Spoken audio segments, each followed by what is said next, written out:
কালীগঞ্জের মোলান্দি গ্রামে বোমার আঘাতে নাবালিকা তামান্না খাতুনের মৃত্যুর প্রতিবাদে এবং দোষীদের দৃষ্টান্তমূলক শাস্তির দাবিতে বাম যুব সংগঠন ডিওয়াইএফআই এর পক্ষ থেকে পলাশী মীরাবাজারে অঙ্গীকার অবস্থান কর্মসূচি শুরু করা হলো রবিবার দুপুরে।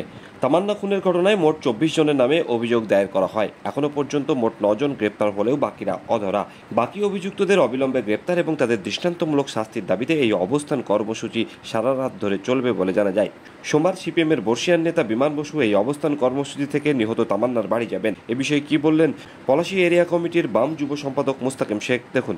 কালীগঞ্জের মোলান্দিতে তামান্না খুনের প্রতিবাদে আমাদের ডিওয়াইএফআই এর উদ্যোগে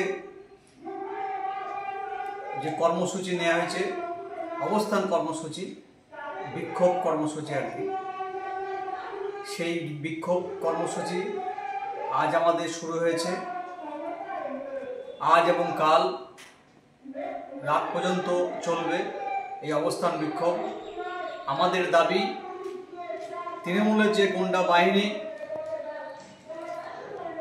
বোমা ছুঁড়ে নৃশংসভাবে তামান্নার মতো একটা ছোট ফুটফুটে মেয়েকে খুন করলো, যে 24 জনের এফআইআর নাম আছে, সেই 24 জনকে অবিলম্বে গ্রেপ্তার করতে হবে এবং দৃষ্টান্তমূলক শাস্তি দিতে হবে।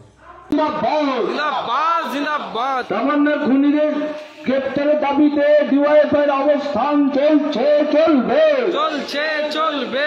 দৃষ্টান্তমূলক শাস্তির দাবিতে ডিওয়াইএফআই এর অবস্থান চলছে।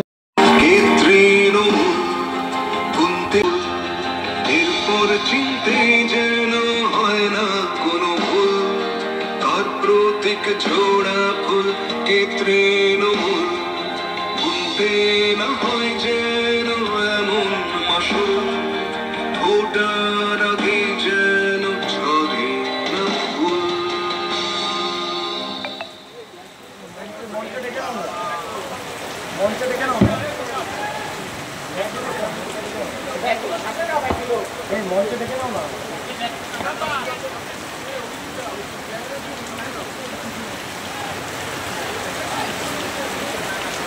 অসুবিধা হলে মঞ্চে আসুন।